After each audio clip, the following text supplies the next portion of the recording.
Les appels reçus au centre de pharmacovigilance de Bordeaux ne concernent pas encore le vaccin du laboratoire Pfizer. Mais c'est ici que ces effets secondaires recensés dans toute la France seront collectés. Le fonctionnement de ce centre, c'est de pouvoir recevoir des questions et des observations de professionnels de santé par téléphone, par mail, par le portail de signalement du ministère, etc., d'en faire l'analyse et puis après de nourrir des bases nationales qui elles-mêmes vont nourrir des bases internationales.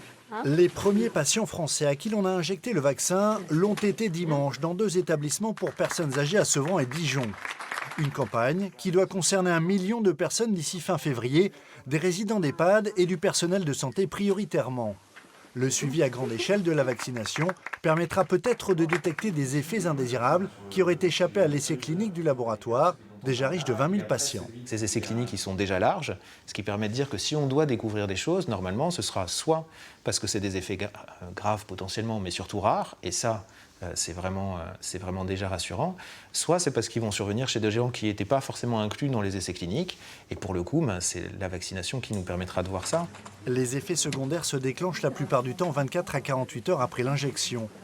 2 à 5 millions de personnes ont déjà été vaccinées dans le monde avec ce vaccin à la technique révolutionnaire.